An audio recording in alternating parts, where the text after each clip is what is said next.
Karnataka vehicles and CM Baswaraj Bommai's photos were painted in black at Solapur, Maharashtra. Buses were heading to Vijaypura from Solapur.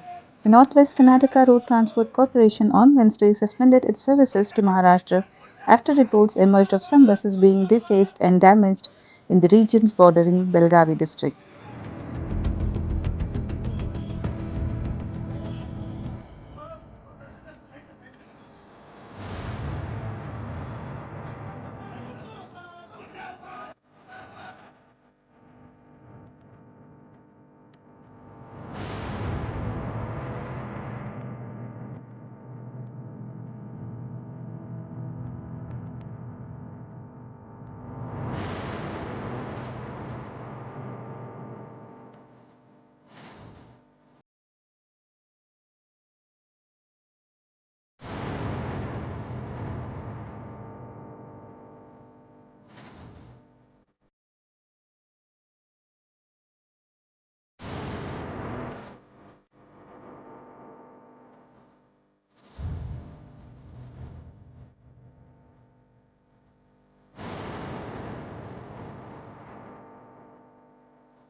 सामान्य लोकांना ये जा करण्याचे काम करतात. कर्नाटक असेल, आंध्र असेल, तामिळनाडू असेल, विरार देशभरात जे काही सामान्य लोकांसाठी जे काम करते एस टी चालक, या प्रामाणिक माणसाचा आम्ही या ठिकाणी सत्कार केला. आणि पुन्हा एकदा मी कर्नाटक वेदिका जो संघटना आहे त्याचा मी निषेध करतो. काल त्यांनी महाराष्ट्राच्या काही बसेस फोडल्या, त्यांनी महाराष्ट्रातील काही ट्रकला तोडफोड केली, त्याचं प्रत्युत्तर आम्ही त्यांच्या एस टी चालकाचा सत्कार करून या ठिकाणी देत आहे.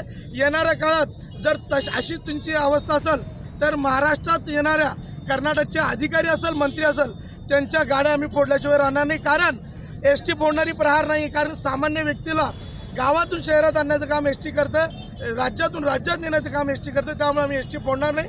एस टी चालकाचा सत्कार करून कर्नाटक सरकारचा मी निषेध करतो. सरकारने जो वाद निर्माण केला त्यांनी वाद थांबवावा. आमच्या एस टी जे वाहनं महाराष्ट्राचे तुम्ही फोडण्यात आलेले आहेत हे तुम्ही कदापि करू नये. तुमच्या संघटनेच्या माध्यमातून आमच्या महाराष्ट्र सरकारचा तीव्र निषेध करण्यात आला.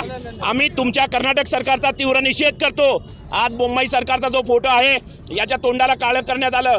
उद्या जर तुम्ही असंच जर चालू ठेवलं तर ज्याच्या 24 तासाचं तुम्हाला आम्ही अल्टिमेट देतो.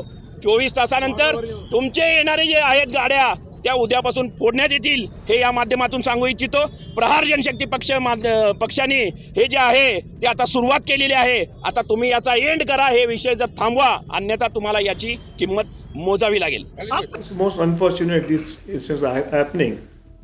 Not only double engine, we have three governments: central government, Karnataka government, and Maharashtra government. And the way those ministers are threatening, I told the chief minister to deal with iron hand. He should see that these kind of statements are not made. He should deal very firmly, because we're all with him in this issue.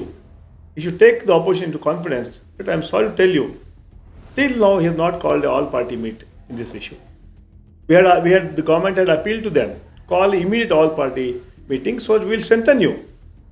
But while we feel that CM does not have much guts. Okay, so he's worried because the counterpart is also BJP government.